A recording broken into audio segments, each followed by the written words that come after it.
So I got my silver solder. Oh, oops. Did you catch that? Hi, I'm Paul Brodie. We're back after a 2-week holiday. Mitch went to France, very nice. We're gonna work on a frame today. I have a friend, his name is Roy, and he likes Mantis stuff. I made a handlebar stem for him a while ago. That was on a video, a Mantis stem. And he needed a frame that would match, and the frame he wants to copy is a Mantis. It's called a Sherpa, and it was made, I think Richard Cunningham, the owner of Mantis, he started making these frames in 1982, a long time ago, and he made the Sherpa. It's a fillet braze frame. He made it for approximately 5 or 6 years. Information about this is a little scarce, and in that 5 or 6 years, he only made about 30 frames, I understand. So if you could find one, it's an old frame, and it's collectible anyway. So Roy didn't have a frame, so he got a Univega frame, which is a TIG welded frame. It's right here. I'll grab it. And it's got things in common with the Mantis frame, so that's partly why he chose this. It's got the same cable guides right down here, like on the Mantis.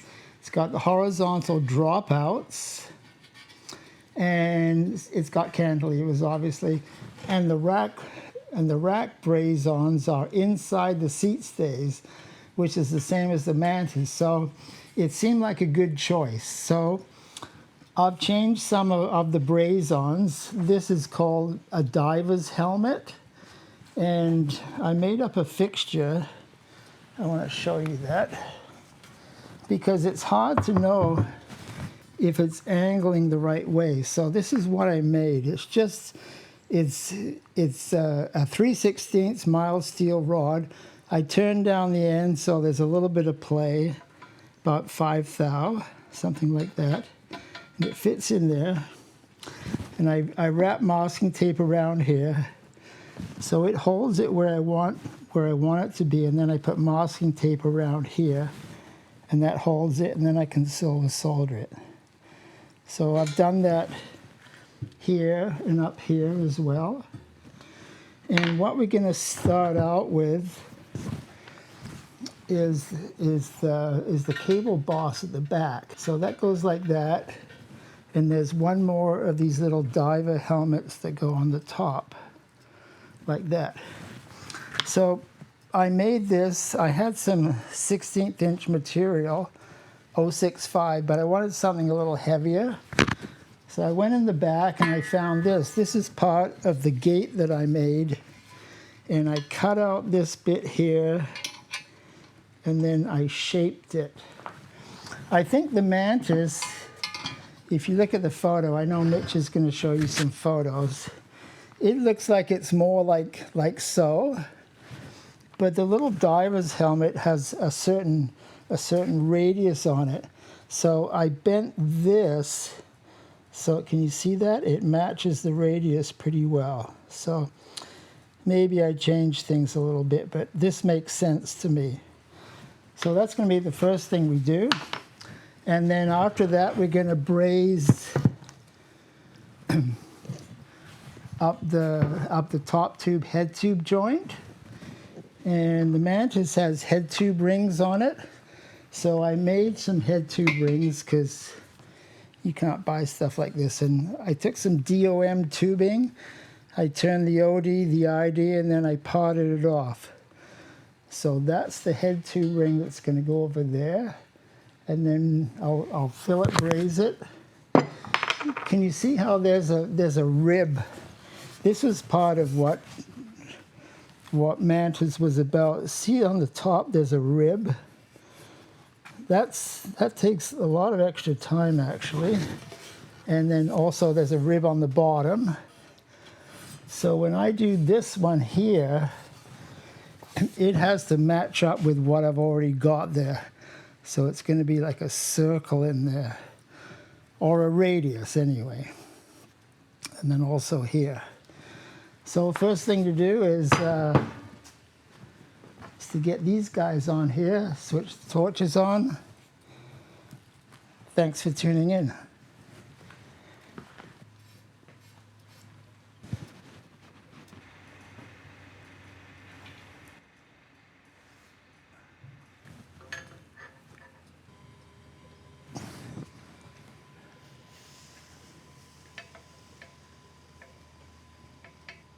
There we go.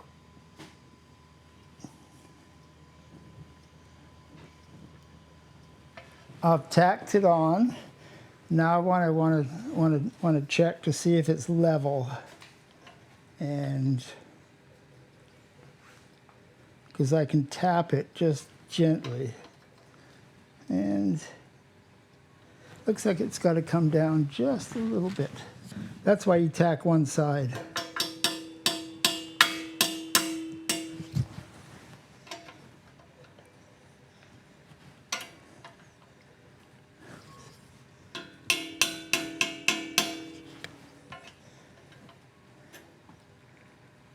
And that looks good.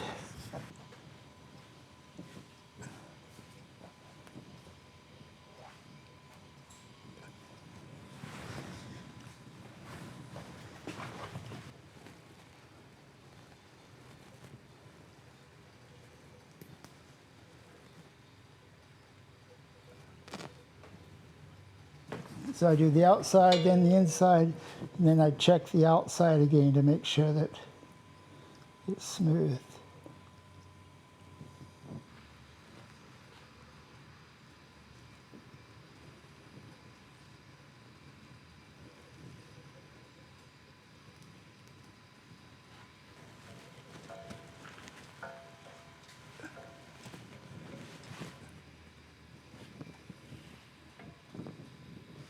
I took my digital caliper and I measured the head tube, and it's out of round, so I kind of took an average for the ID. So it's a press fit. I just hammer it on. See that?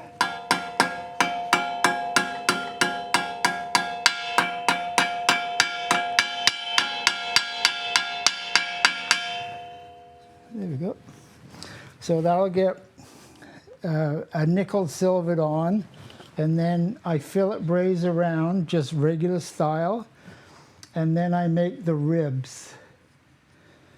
And then this one has to match on the bottom. And I'll show you my technique for figuring out where the top and the bottom of the tube is. I got a way of doing that. Actually, let's do that now. I'll show you how I do that. Okay, so I got the frame in a vertical plane, and then I take a ruler and I hold it horizontal, and then when I scribe a line, see I've got the ruler at an angle? That is it's the top of the tube, and then I have to remember what's hot right there. And if I do the same thing here, can you see how this works?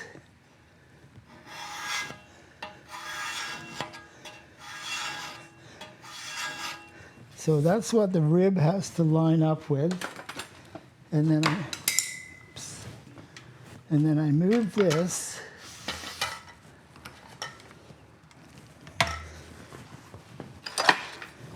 And I've got an extrusion, and I got a red Sharpie.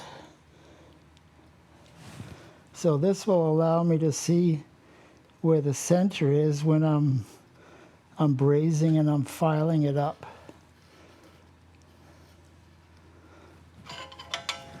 Can you see that? Red felt pen.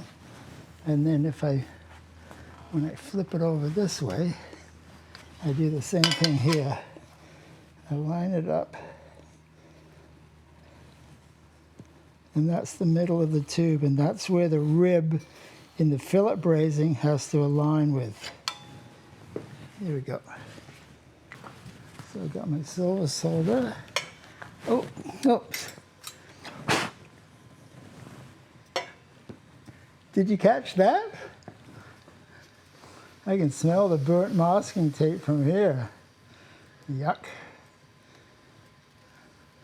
That'll happen quick. So, preheated the bottom and a little bit of silver solder here.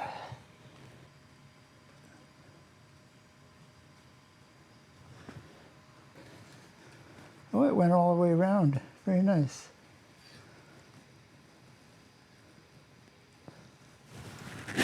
Okay, that's on.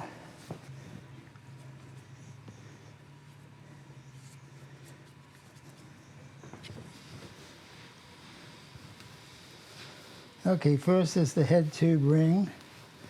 Got my nickel silver here. And then we start the fillet brazing after that. I was working for Rocky Mountain, and this was back in 1984, so that's when I got my start.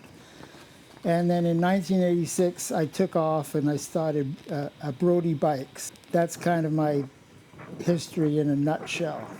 So back then, we didn't have any internet. That didn't happen until the sort of the mid-90s. And so I read every mountain bike magazine I could lay my hands on. And so one of the big ones was Mountain Bike Action. And in about probably, I'm guessing now, 85 or 86, I got inspired by the Mantis. It was a composite. The model name was XCR. I think it came out in 1984, but I wasn't aware of it till I think 85 or 86. And so it inspired me to make a bike of my own that was a composite frame, aluminum front, and steel at the rear. And that's how I made the Wasn't, because Richard Cunningham, Mantis, inspired me. I'd look at the photos in the magazine and I thought, wow, that is so cool. I didn't realize how much work they were, but anyway, that's what I did. Now, on the Mantis, on the front cover of Mountain Bike Action, this would have been in a little bit later in the 80s, maybe 87 or something like that. On the cover was a Mantis, and it was the first model of the Valkyrie. And the Valkyrie was a frame made out of 4130 chromoly. And when I saw this bike, I was just sort of captivated by it. So that's a part of my history. I got inspired by what Richard Cunningham was doing down in LA, 1,300 miles away from me in a different country. And that's a little bit about my early years, just in case you were wondering. Did you get that? This one here, hour and 10 minutes.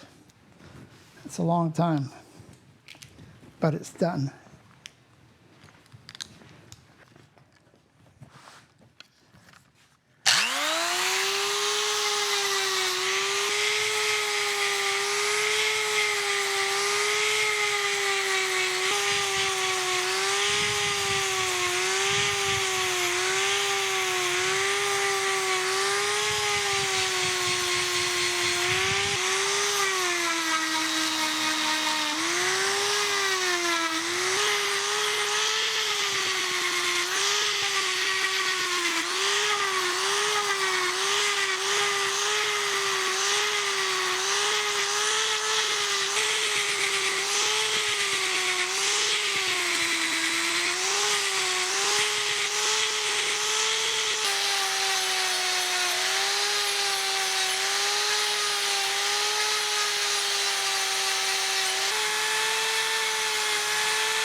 How does that look to your eye, Mitch? Is it in the middle? It's pretty close. And I still got to use the belt sander, so that'll help to smooth it out a little bit.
I got to work on the transition in between the head tube and the head tube ring.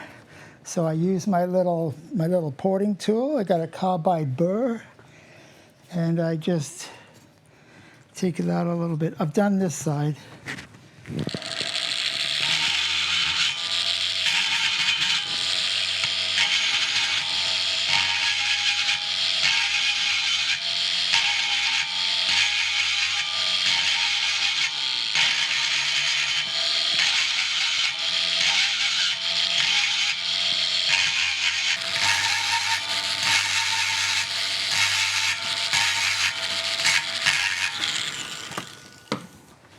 And then I take a little needle file.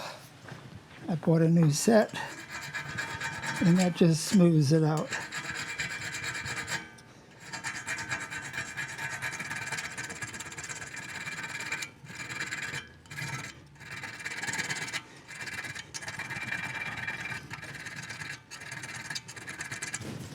Okay, we'll flip it over, do the other side, and then we're going to face the head tube, and we're basically done.